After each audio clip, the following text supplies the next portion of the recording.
Muy buenos días, tardes, noches, madrugadas, a la hora que nos estén viendo. Muchísimas gracias por estar acompañándonos en este momento.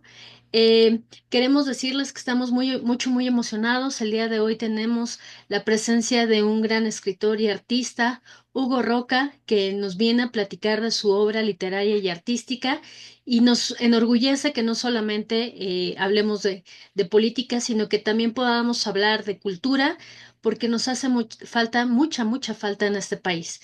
Sin más preámbulo, le doy también la bienvenida a nuestro coconductor Pepe Cureño y darle el micrófono también. Pepe, buenas noches, días, para nosotros noches que estamos grabando ahorita.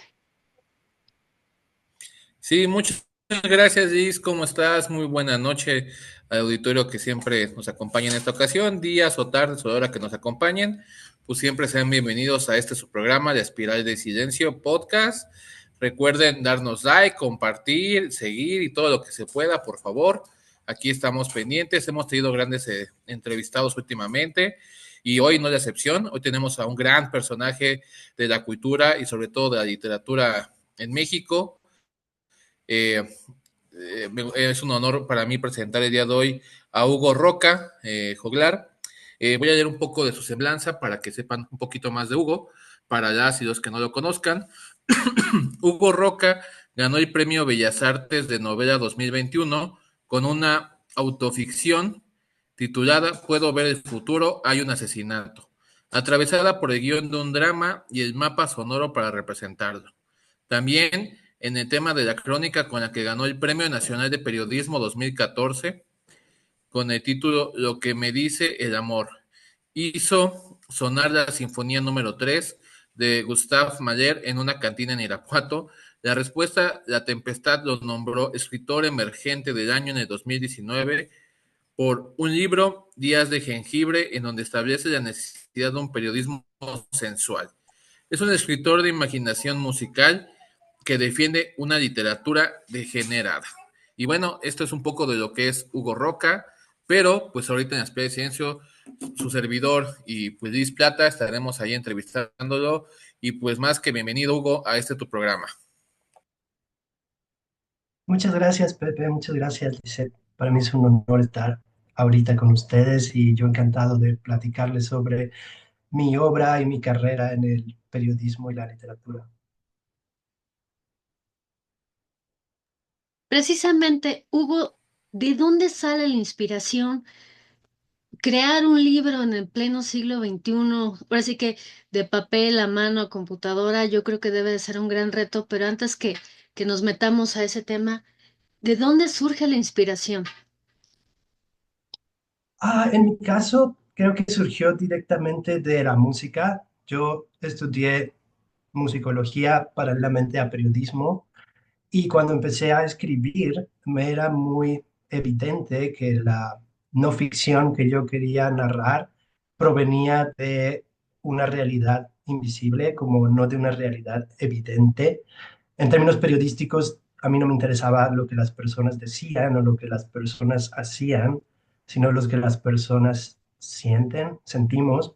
Entonces, cuando era muy joven, quise como empezar a escribir sobre sentimientos y en las clases me decían pues que la no ficción se tiene que limitar a la realidad. Y yo pensaba, como, bueno, la realidad está hecha de sonidos, de olores. Entonces, una crónica sobre un sonido donde no ocurra nada más que describir un sonido, o una crónica donde describas solamente las variaciones cromáticas del cielo, pues estrictamente es una crónica periodística, es una crónica de no ficción. Y la inspiración me surgió de eso, porque me daba cuenta que, y ahorita creo que toma mucha relevancia, porque creo que las personas queremos también leer sobre realidades sensuales, realidades sensoriales, como ahorita que los cielos de enero han estado tan bonitos y es como una realidad que nos cubre a todos, todos, por lo menos en la Ciudad de México y en el centro de México, despertábamos con cielos muy bonitos. Se me haría lógico que un periódico al día siguiente publique una portada sobre el cielo, donde una crónica lo único que haga es narrar variaciones de color, variaciones de nubes, y creo que eso no ocurre, como creo que la no ficción mexicana, que es la que conozco más, pero también la gran tradición de la crónica latinoamericana, tienen una obsesión por hacer las grandes explicaciones de lo grande, como los grandes temas. Los narradores siempre asumen una posición muy grandilocuente, donde ellos pues, nos intentan explicar las grandes realidades. Y siento que la sensibilidad contemporánea está ávida de un periodismo mucho más sensorial, mucho más, de cierta forma, humilde en su negativa de tratar de establecer las grandes explicaciones, pero sí de narrar la realidad sensual que nos rodea. Y de ahí nació mi inspiración, como creo que me volví escritor como una forma de revelarme al gran periodismo latinoamericano. Y pues de ahí viene creo que todo lo que escribo, como de sentir que el periodismo no está, el periodismo narrativo específicamente, no está cumpliendo su función de atraernos hacia realidades que también existen y que pues los cronistas no suelen explorar. Y el paso a la literatura pues es como, creo que no existen fronteras entre periodismo narrativo rigurosamente hecho con la belleza y la literatura, entonces creo que siempre estuve ahí. Y de ahí pasé a la ficción también, porque he escrito varias obras de ficción, novelas, pero el origen es el mismo, creo, como una necesidad de narrar una realidad sensorial.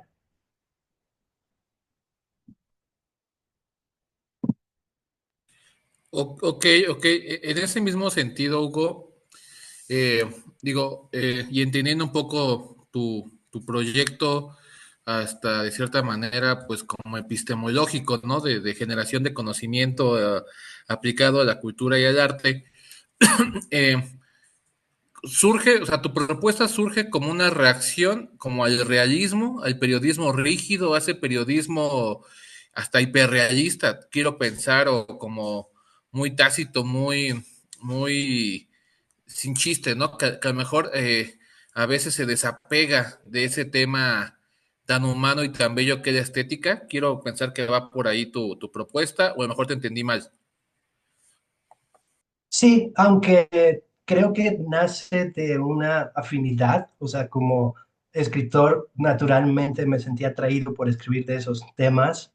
Entonces, antes de una decisión quizá política de revelarme a una especie de establishment, fue una afinidad estética hacia estos temas. Y ya luego que he crecido y he como estado en muchos ámbitos y conocido a muchas personas que hacen periodismo, me he dado cuenta que pues escribir periodismo sensual no beneficia a ningún grupo que controla medios porque no les da ningún tipo de beneficio económico. Entonces ya es cuando pues empecé a descubrir las partes más sórdidas y quizá corruptas de los medios que tienen agendas que les convienen imponer temas y que al final de cuentas los cronistas y los periodistas que necesitan dinero, necesitan escribir crónicas para estos medios y muchas veces para servir a intereses que pues los mismos cronistas no se dan cuenta del alcance que tiene. Entonces, quizá el editor los manda a cubrir, no sé, como un tema de narco en Veracruz y ya el ángulo le pide, bueno, entrevista quizá a niños sicarios, si puedes que te cuenten cómo entraron en esto y escribe una crónica pues in situ, mézclate con sus vidas, escribe, lo cual me parece muy válido y muy fascinante y lo admiro mucho. Solo a mí naturalmente nunca me nació esto, como, o sea, a mí me da miedo irme a meter a Veracruz. Entonces, mi periodismo creo que con mi personalidad naturalmente se dirigió hacia otros tipos de realidades, como yo no soy valiente como para irme a meter a Veracruz a inmiscuirme con sicarios, con grupos criminales y hacer un texto, una crónica sobre eso. Entonces, mi misma personalidad me lleva como a realidades mucho más suaves y delicadas y creo que son igualmente necesarias y que pues el periodismo tradicional y sobre todo la gran tradición del periodismo latinoamericano lo ha ignorado, como creo que sí hay una tendencia pues establecer grandes narrativas de lo grande, intentar explicar a las personas los grandes acontecimientos y creo que se puede caer en el peligro del adoctrinamiento. Y sí, pero lo que decías, creo que sí, lo entendiste muy bien, es como por ahí. Platícanos para el público que a lo mejor no estamos muy inmerso en la lectura, ¿qué pueden tener por literatura degenerada? ¿Qué es lo que tú nos propones en tus obras? Como una literatura libre de géneros, como no, creo que va mucho de la mano con la música contemporánea, como en el siglo XIX había géneros musicales muy concretos, como la forma sonata, la forma concierto, la forma sinfonía. Para escribir una sonata tenías que seguir como reglas de estructura, como tenías que establecer un tema A, variar el tema A, meter un tema B, y si no cumplía eso, no era sonata. Entonces, para crear música tendrías que catalogarte en un género, como ceñirte en un género, y que en la literatura, sobre todo decimonónica, pasó lo mismo, como una novela tenía que tener ciertas características, un cuento ciertas características, una obra de teatro ciertas características, y siento que ya una sensibilidad más contemporánea, sobre todo el siglo XXI, ya rompe las fronteras genéricas. Entonces ya una novela no tiene que seguir ningún tipo de estructura ni de reglas para ser considerada novela. Entonces, esta difuminación de los géneros literarios es lo que me lleva a decir como literatura degenerada, como sin género, como las fronteras entre géneros se han disuelto. Entonces creo que ya un escritor para escribir una novela no tiene que seguir estas reglas que antes eran como determinantes para definir si eso era una novela o no era una novela.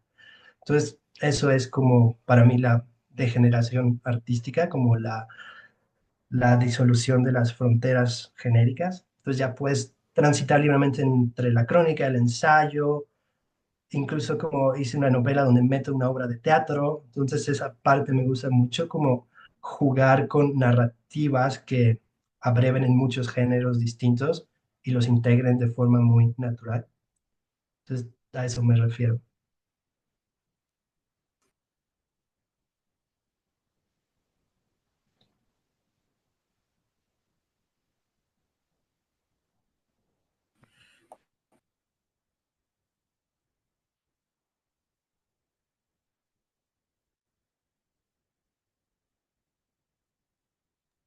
Creo que Pepe trae, ya arreglas tu problema de Ahí está. micrófono, ¿no? Sí. En ese mismo sentido, creo que pues tu propuesta pues sí es valiente, o sea, te lo digo porque digo, esta literaria no es tan valiente como ir a una zona de guerra, a una zona controlada por el narcotráfico.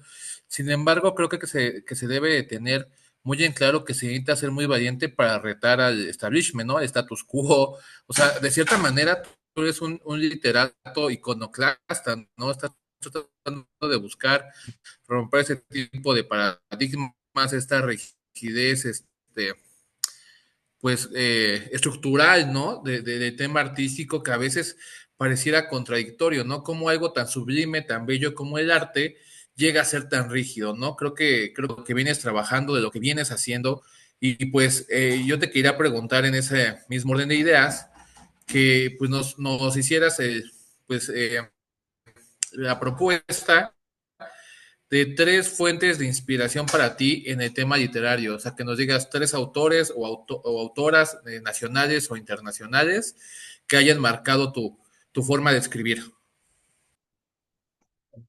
Creo que la primera sin duda fue D.H. Lawrence, como es un escritor inglés de finales del siglo XIX, principios del XX, que cuando era joven marcó mucho como el rumbo de mi pensamiento literario, como él escribió una novela en México, él vivió en México, la novela se llama La serpiente emplumada y fue mi introducción a su literatura. Después leí como Mujeres enamoradas y El amante de Lady Chatterley y Hijos y amantes. Y en todas sus novelas lo que me fascinó es su capacidad para generar como psicologías hipnóticas como normalmente usa un narrador omnipresente que va describiendo a los personajes, pero los describe a través de cómo hablan, del contenido quizá emocional de su sonido, de su pues, presencia espiritual en el mundo, y luego los va como mezclando, como, no sé, cuando dos personajes se enamoran, más que una descripción física de cómo, no sé, sus cuerpos se encuentran, es una descripción como energética, de cómo sus energías casi místicas se van encontrando y confundiendo. Esa parte creo que me dio muchas referencias e inspiración para desarrollar como el periodismo sensual.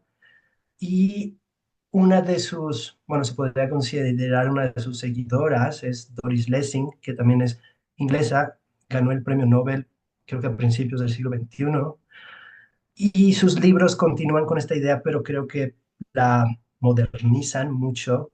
Entonces, Doris Lessing sería pues una segunda referencia muy importante para mí. Y una tercera creo que es una ensayista muy joven mexicana que se llama Laura Sofía Rivero, que ha escrito, me parece que tres libros de ensayos, y en ellos creo que también tiene un acercamiento un poco iconoclasta a la forma ensayo, también tiene una tendencia a liberar el ensayo de su rigidez tradicional, y me parece muy valiente y muy ingenioso lo que hace. Entonces, creo que ya sería una tercera influencia de mí.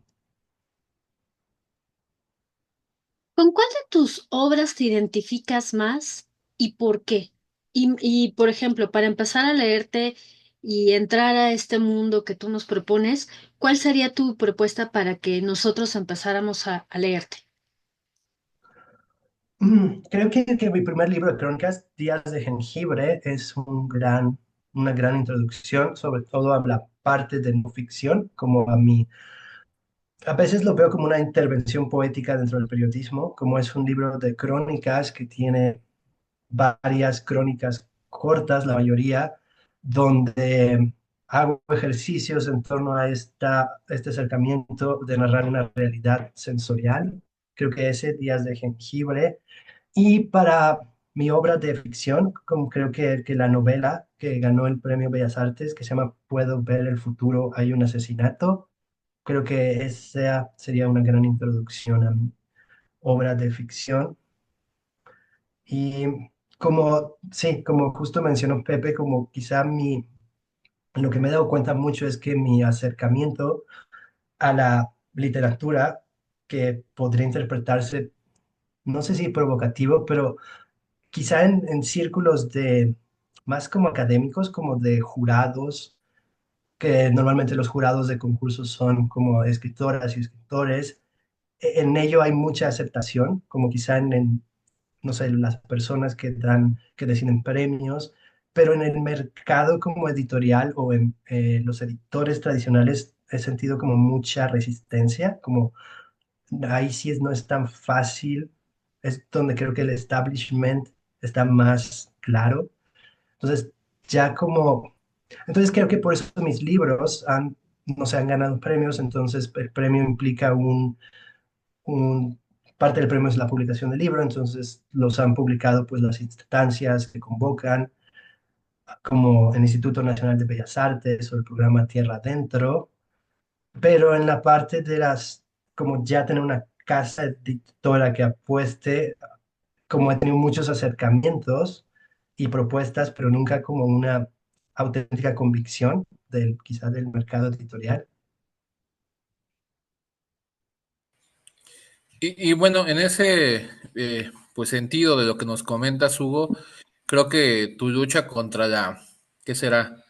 La ortodoxa forma de escribir de muchos de los académicos y también de los editores, pues creo que es una de las primeras barreras que, como bien comenta, está ha costado derribar. Y además de enfrentarte a ese tema, es que además el tema editorial es bien sencillo y tú lo comentaste hace rato de manera muy importante y puntual. Hay que entender que los diarios o las revistas de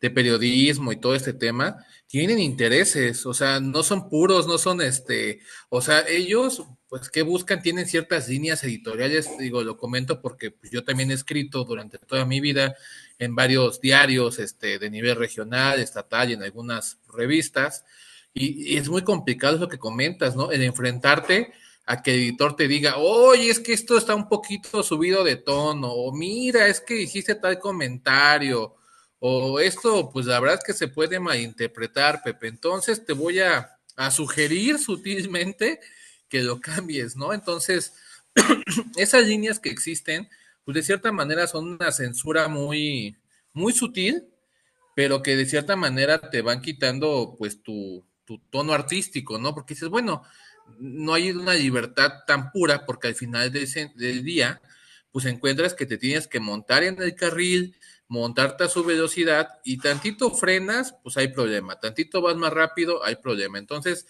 creo que esa lucha disruptiva que has tenido contra el sistema, pues es muy importante y creo que le da mucho valor a tus obras independientemente del contenido y valor artístico que de ellas dependan.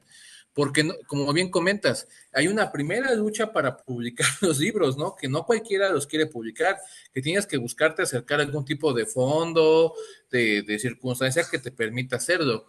Y por ejemplo, yo en ese mismo sentido también te queremos preguntar aquí en Espiral de Silencio, pues para que también tu voz se escuche fuerte y claro, pues digo, sin a lo mejor decir marcas ni nombres para no meternos en ningún tipo de circunstancia, pero ¿qué es lo más complicado que te has encontrado con las editoriales a la hora de escribir o, por ejemplo, con estos círculos académicos?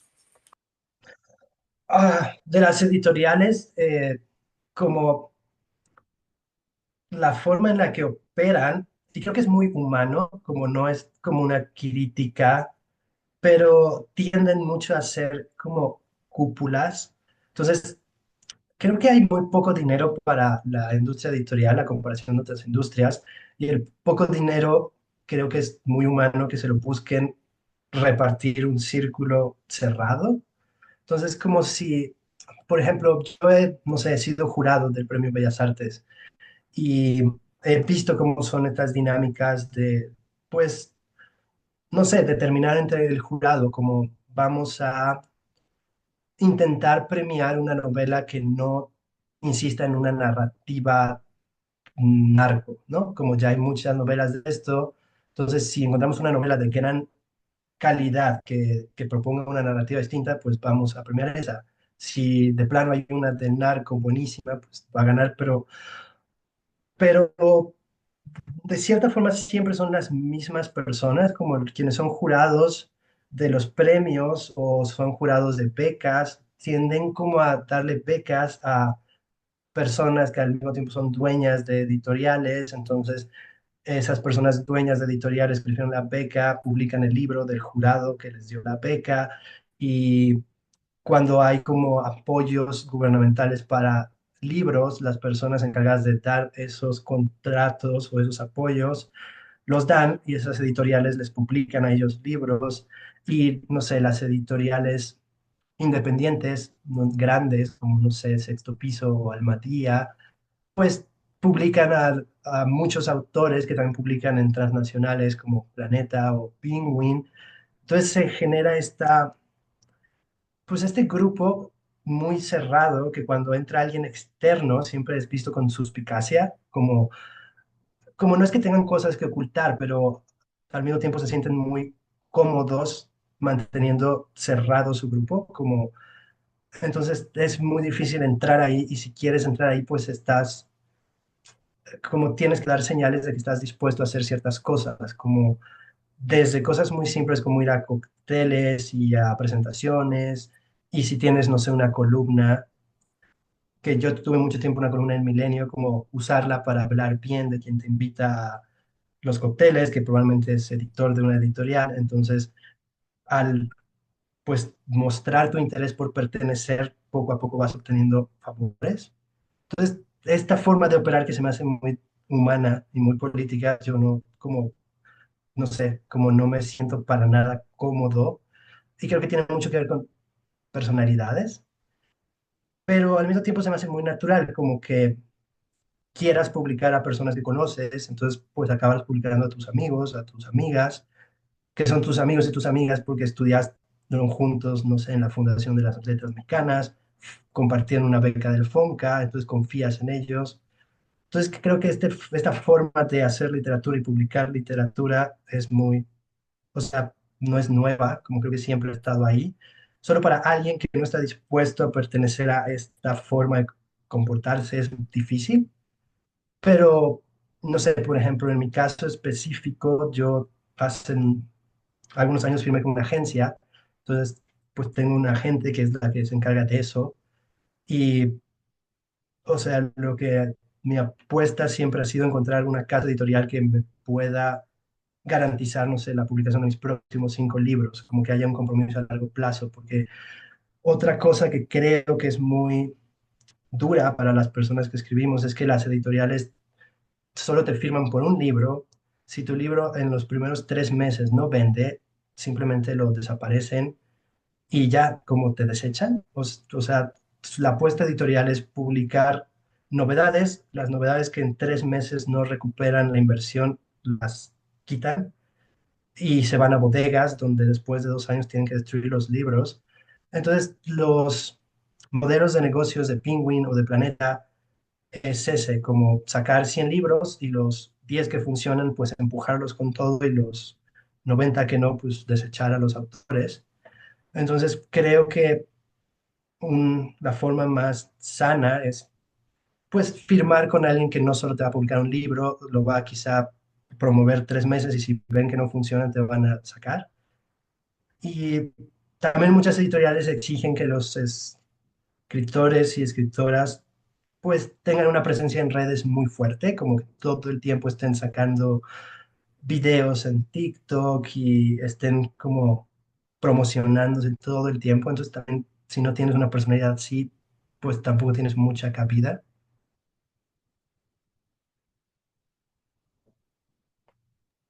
Y en este sentido, que ya nos has platicado que pues sí es complicado, ¿qué te motiva a seguir escribiendo obras y qué te motiva a no desistir con todo lo que nos has platicado, que tienes todos estos elementos que pudiera generar una gran desmotivación? ¿Qué te genera seguir adelante y cuál sería tu siguiente obra que tienes en mente? Creo que como para mí escribir es una necesidad, como lo necesito, entonces no es que necesite una motivación, como me sale muy natural, como necesito escribir, entonces creo que con eso basta, o sea, lo necesito, escribo y me siento bien. Y, pero hay cosas que me motivan, que es que he logrado como ganar premios, he logrado como que algunos de mis libros estén como hayan sido resaltados como los mejores libros del año. Ah, como las personas que han participado en jurados que me han dado premio, pues son personas que admiro mucho. Entonces he tenido señales que mi trabajo es como apreciado y lo que yo siento, que yo creo que es bueno, he tenido como en el exterior como comentarios a favor y siento que solo es como a nivel publicación, como he tenido muchas ofertas, solo ninguna ha sido como a largo plazo. Creo que eso es muy difícil de conseguir. Entonces, creo que vale la pena intentarlo. O sea, como no publicar cuando te llega la primera oferta, sino esperar a que alguien pues se comprometa a publicarte tus próximos 3 libros. Creo que eso. Y pues ya tengo varios libros como escritos que creo que pronto podrían empezar a salir porque sé que hay como acercamientos de algunas editoriales para lograr como que saquen mis próximos 3 libros, uno cada año. Entonces probablemente salga uno a finales de este año, uno a finales del año que entra y otro ya en 2027. Entonces creo que ya muy pronto van a salir los próximos 3 libros. Y pues actualmente me encuentro escribiendo un como relato sobre la paternidad, como hace 3 años fui padre por primera vez y hace 8 meses fui padre por segunda vez. Y creo que sí, ahí se ha dirigido como mis búsquedas actuales, como a hacer una narración muy intimista sobre la paternidad y sobre a mis relaciones con mi papá y con mi abuelo y cómo la forma de paternar ha cambiado mucho, sobre todo en el sentido por lo menos en mi experiencia, mi papá no me hablaba sobre sus sentimientos, yo no me sentía como con la confianza para hablarle de lo que sentía, entonces como a mí me gusta la idea de ser papá y permitirle a mi hija, bueno, hablarle a mi hija sobre lo que yo siento y generar una relación con ella, que ella me pueda contar lo que siente.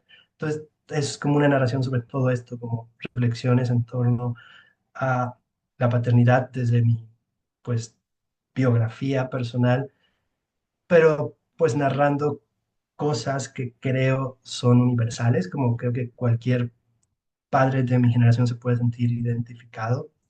Entonces, en eso estoy trabajando actualmente. Estaremos esperando ese libro, bueno, cuando menos yo sí con ansia, en el sentido de que también no tiene mucho que fui padre, igual hace unos 3 años, y creo que la experiencia sensible que encuentras entre el desarrollo de tu infante, bueno, de mi infanta en este caso, pues la verdad es que es padrísimo, creo que esa conexión digo, no sé, es algo muy difícil de describir y creo que si alguien puede encontrar la sensibilidad para hacerlo, pues también es alguien que escribe sin géneros y con disrupción como tú, entonces, pues cuando menos yo estaré súper pendiente de ello, Hugo. Y pues en ese mismo orden de ideas y viendo pues todo esto que amenaza al tema literario, creo que algo que también es muy importante de comentar y me gustaría conocer tu opinión, igual que el auditorio, es en la parte de que, por ejemplo, hoy en día las inteligencias artificiales ya están empezando a escribir libros, novelas y cuanto tema, ¿no? Entonces, digo, están metiendo temas artísticos, canciones, pinturas. Entonces, yo veo muy riesgoso que este tipo de tecnologías también invadan este tipo de, sobre todo el tema artístico. O sea, creo que cualquier trabajo va a estar amenazado en próximos años por el tema de las inteligencias artificiales, pero el tema artístico me parece de lo más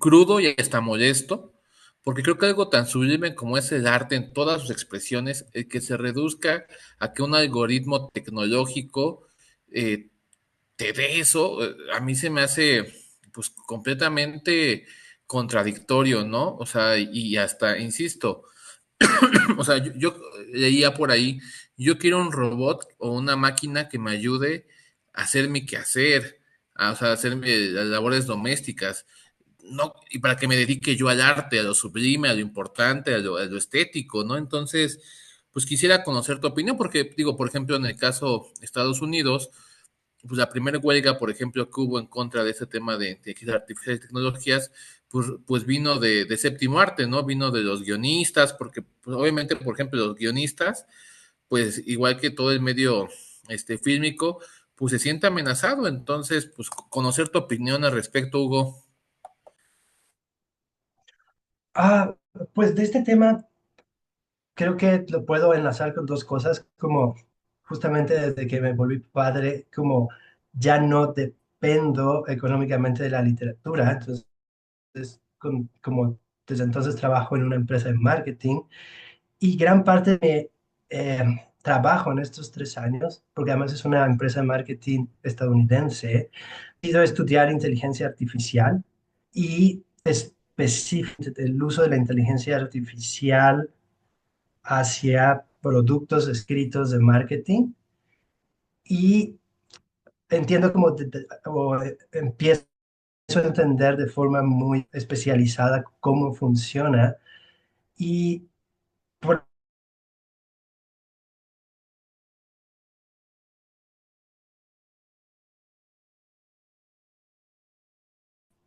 entre más capaz seas de dar indicaciones concretas sobre cómo quieres que escriba, lo hace. Entonces le puedes decir, no sé, en marketing, le dices, necesito que escribas un blog sobre este tema, no sé, abogados de accidentes de auto de 1.300 palabras. Necesito que esté optimizado para SEO en el primer renglón. Necesito que incluyas esta palabra clave. En el último renglón también incluye esta palabra clave: no utilices gerundios, ten una escritura activa, como en todo tiempo, en todo momento, haz como una escritura sin pasivos, solo una idea por oración. Necesito que pongas esta información y le detallas como las secciones, y lo hace muy bien a nivel como robótico. Entonces te genera textos como muy útiles. Entonces, para escritura utilitaria, creo que ya el perfil del escritor se está volviendo más saber dar indicaciones, entonces más como un editor. Pero para escribir, por lo menos en marketing con inteligencia artificial, se necesita la presencia de un humano capaz de dar indicaciones muy claras, como utiliza el tono tú de principio a fin, no lo cambies de usted. La segunda sección la quiero sobre tal cosa, utiliza como bullets. Entonces, si defines bien lo que quieres que haga, creo que puede hacerlo muy bien. Pero como ese ya es mi trabajo, en la literatura pues encuentro un como remanso, como escribir yo es lo más bonito que hay. Y creo que se nota mucho, o sea, como es muy evidente cuando alguien está escribiendo o cuando alguien le está dando indicaciones a un robot para que escriba. Y eh, como no sé bien cómo funciona en literatura, pero supongo que es el mismo proceso, como alguien que quiere escribir una novela, quizá no se siente muy cómodo con cómo escribe, entonces le dice o sea, a la inteligencia artificial: quiero una novela corta de 100 cuartillas que cuente el asesinato que cometió un hombre a su amigo. El protagonista tiene que tener tales características psicológicas. La primera escena quiero que describa esto, la segunda esto. Entonces, que creo que si alguien es capaz de darle indicaciones muy claras, puedes hacer una novela, pues quizá muy robótica, pero coherente estructuralmente. Y creo que ahí ya es como cuestión de criterio, como supongo que hay cierto mérito en saber dar indicaciones, o sea, como si una persona tiene la idea brillante de una novela, tiene muy claro cómo son sus personajes, pero no sabe escribir bien y le dice a la inteligencia artificial paso por paso qué quiere que haga, creo que ahí hay pues una labor creativa. O sea, creo que sí hay creatividad en saber darle indicaciones a la inteligencia artificial, y pues tendría que valorarse bajo esos criterios. O sea, como creo que si alguien logra darle indicaciones a la inteligencia artificial al grado que construya una novela buena, pues quizá habrá que darle cierto mérito. Lo que me he dado cuenta es que nunca, o sea, la inteligencia artificial no es capaz de conmover, o sea, no, eh, o sea, es capaz de hacer algo muy bien estructurado, es capaz de generar cosas muy bien hechas, creíbles, que se leen bien, bien escritas, coherentes.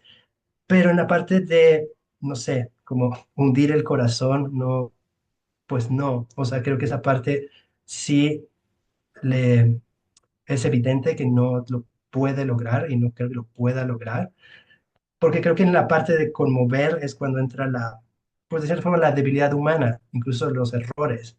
Entonces creo que al escribir solo te va a conmover alguien que se equivoca y que falla y que es vulnerable, y eso la inteligencia artificial nunca lo va a hacer porque está programada para ser perfecta. Entonces, cuando lees algo de inteligencia artificial, quizá no le vas a encontrar ninguna falla, pero nunca te va a conmover. Entonces, creo que ahí está la diferencia, como un humano es capaz de transmitirte sus fallas, sus fantasmas, sus faltas. Una inteligencia artificial no, porque pues tiene que ser perfecta, no puede fallar, no puede mostrarse vulnerable. Y si tú le dices que lo haga, pues no va a ser lo mismo nunca. Entonces, en la parte del marketing, creo que éticamente la inteligencia artificial es muy buena, es una muy buena herramienta, y lejos de quitar trabajos, solo está cambiando el perfil, como quizá un escritor de marketing, pues ya no tiene que escribir todo, solo tiene que ser capaz de programar la inteligencia artificial para que lo haga. Pero en la literatura, pues yo, que a mí sí me gusta leer como pues algo que me conmueva, como que sí, como que me hunda el corazón. No veo que la inteligencia artificial lo vaya a hacer, pero quizá novelas de entretenimiento más genéricas si alguien sabe darle las instrucciones, creo que lo puede hacer relativamente bien.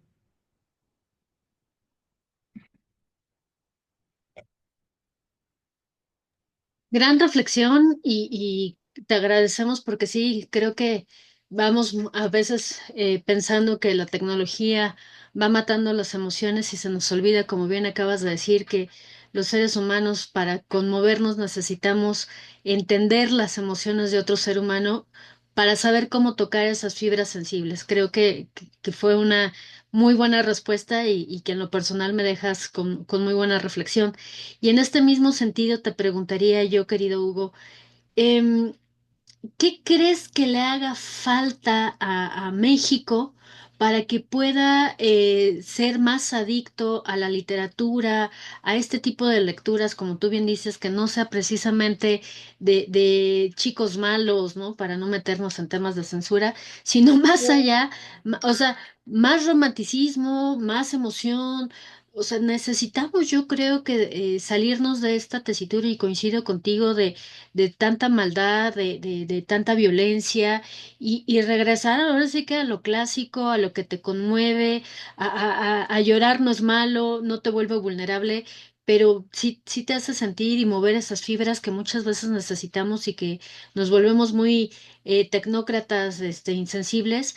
¿Qué crees que nos haga falta para regresar a ahora sí que a los básicos? Pues yo sí le echaría la culpa casi completamente a las editoriales, como siento que hay demasiadas personas muy talentosas que escriben, como conozco de mi generación a muchas escritoras, escritores muy buenos. Sé que las personas queremos leer como literatura profunda, como sé que las personas la leerían, estarían dispuestas, lo necesitan, y creo que las editoriales han sido incapaces, y también los periódicos, de hacer llegar estos productos a las personas, como creo que específicamente en las editoriales, ah, si analizamos como sus estrategias de marketing a nivel digital, como son páginas que no tienen ningún tipo de estrategia como de optimización para motores de búsqueda, no se preocupan para nada por aparecer.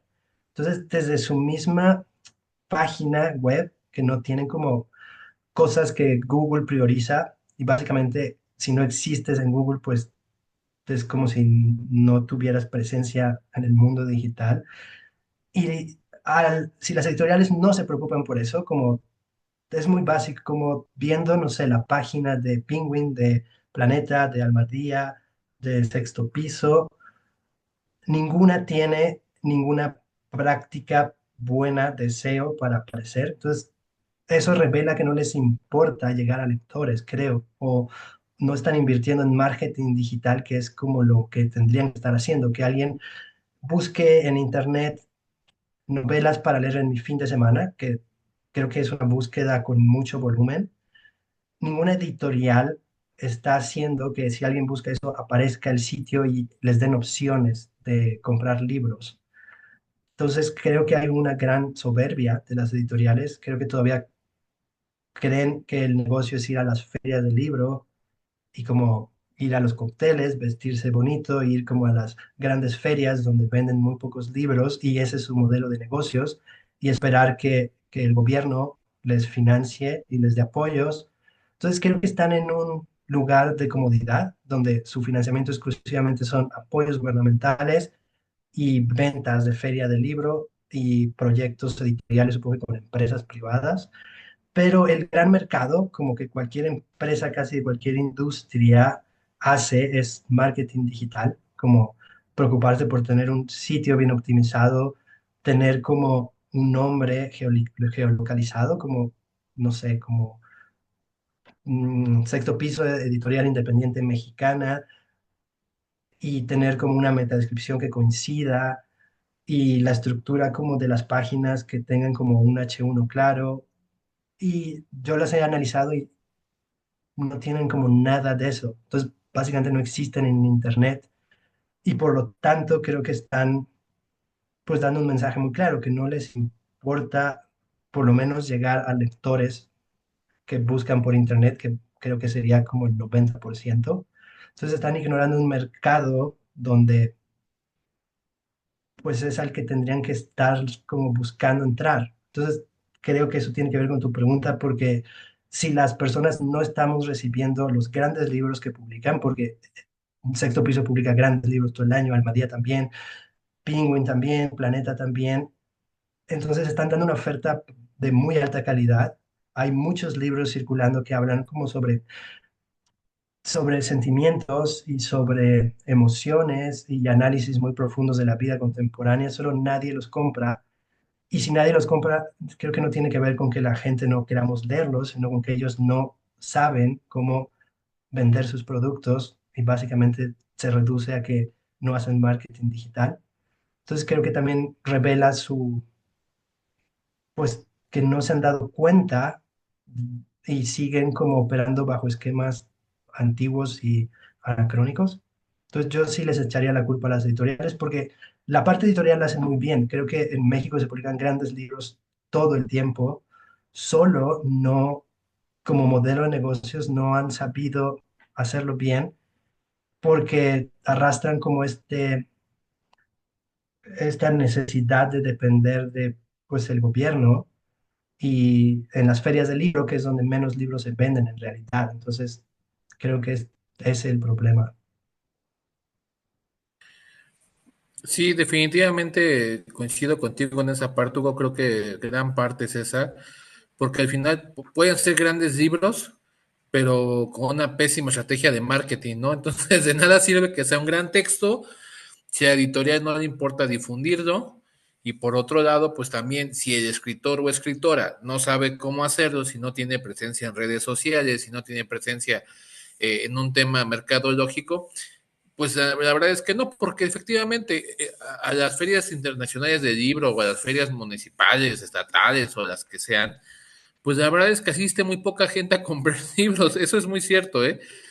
Decía un profesor que es la feria de las vanidades, ¿no? O sea, nada más vas con tu círculo muy selecto académico, como bien comentaste, el club de Toby, donde los mismos que juzgan son los mismos que se premian y después los que premian son los mismos que juzgan, ¿no? Entonces, realmente solo te conoce un sector muy limitado. Entonces, creo que definitivamente hoy lo que tienen que hacer los escritores independientes o no independientes o como queramos llamar, o las editoriales es apostarles a un tema de mercadotecnia. Y pues entrando en esta recta final de la entrevista, Hugo, pues queríamos preguntarte que nos pudiera, nos sigue mucho público joven, que bueno, a lo mejor hay la pena hacer tres recomendaciones de libros mexicanos, bueno, de autores o autoras mexicanos, que digas, léanse estos tres, a lo mejor no son los más conocidos, pero son unos grandes libros, ¿no? O también se vale, a lo mejor nos recomiendas un clásico pero creo que a veces también es un problema de la literatura cuando te la enseñan, ¿no? A veces el profesor solo te pone los clásicos más clásicos y no te pone algo contemporáneo, ¿no? Y eso yo, por ejemplo, lo aprendí mucho en la universidad. Tuve un gran profesor que fue un literato, en paz descanse, Sandro Cohen, y él nos decía eso, Sandro, decía, es que el problema es que los queremos obligar nada más a leer puros textos clásicos, pero lo que está en boga, lo que está en moda, o grandes libros, pues los dejamos de lado, ¿no? O por ejemplo, si les queremos meter a Octavio Paz, pues solo les ponemos este Laberinto de la Soledad, ¿no? Cuando tiene, por ejemplo, un gran texto que a mí me encanta mucho más, que es La Llama Doble, que es un gran texto erótico, de amor, de pasión, y que nadie te lo recomienda, ¿no? Y tú te quedas, digo, El Laberinto de la Soledad es un gran libro, pero solo te quedas en esa parte, ¿no? Entonces, pues que nos quedamos con tus tres recomendaciones para cerrar esta entrevista, querido Hugo.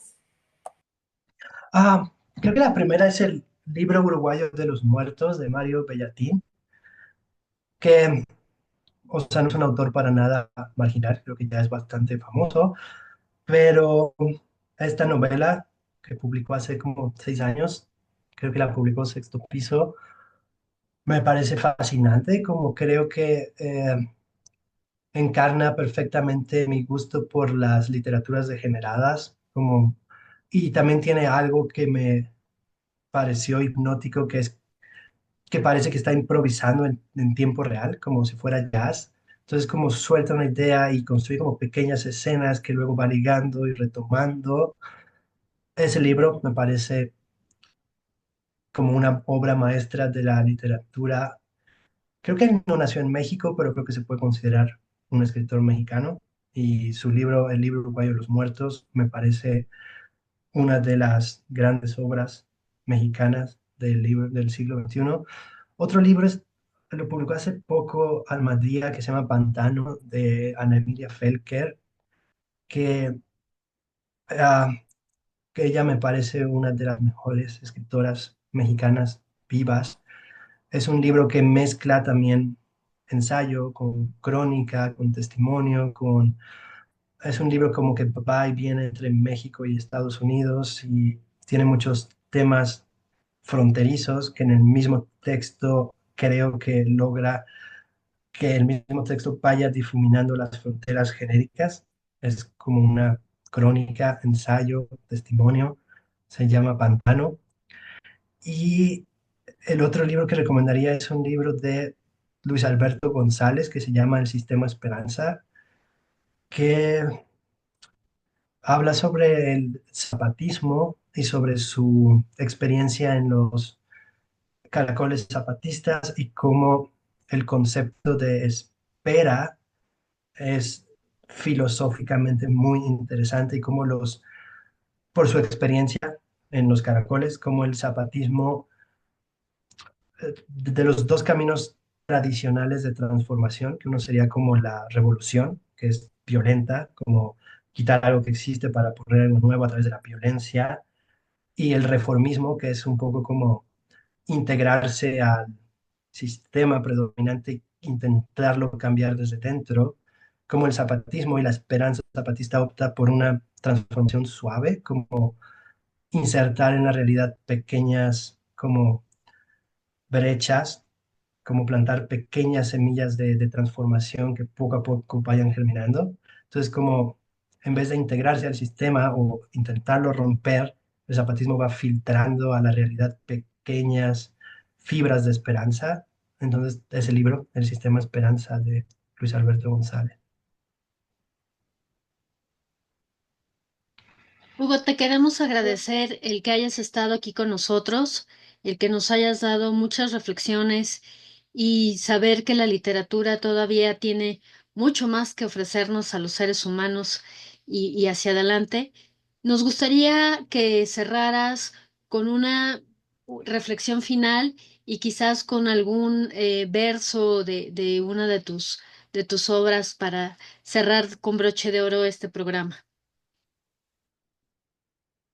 Pues mi reflexión final sería como una invitación a leer, como creo que leer nos hace personas mucho más sensibles y mucho más imaginativas y nos da muchas más herramientas para entender a los demás como a la otredad general, no solo humana, sino también animal y vegetal.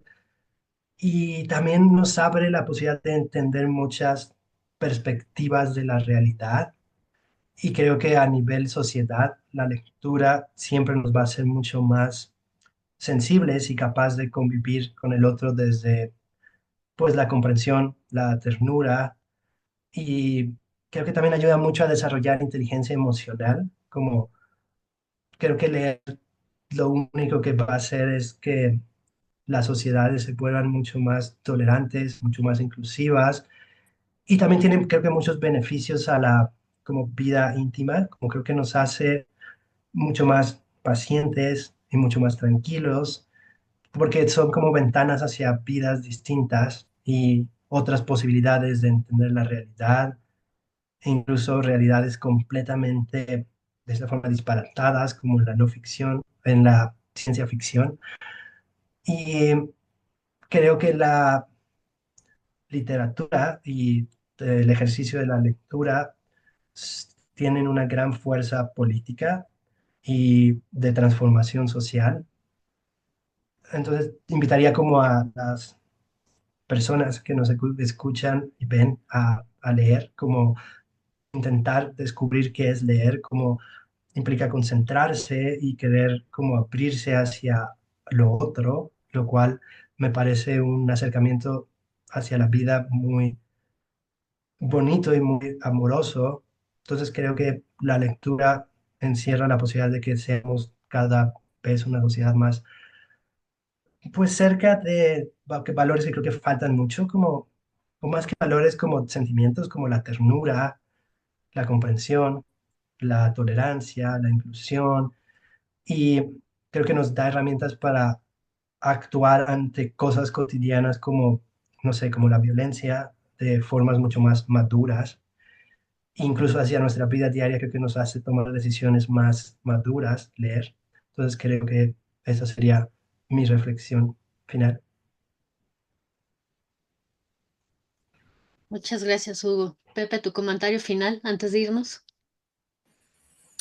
Pues solamente agradecerle al buen Hugo Roca que nos acompañara el día de hoy y que nos expresara y conociéramos esa forma tan iconoclasta, tan disruptiva, tan transgresora de escribir y conocer sus motivaciones, sus fundamentos y sobre todo su lucha y que al final, pues la cultura también es política, ¿no? Es política en todo el sentido, al final es parte de lo mismo, es una expresión de la misma cultura de sociedad y política que no pueden disociarse, ¿no? Al final son parte de un todo mismo y qué mejor que tener un gran escritor como Hugo explicándonos esta parte.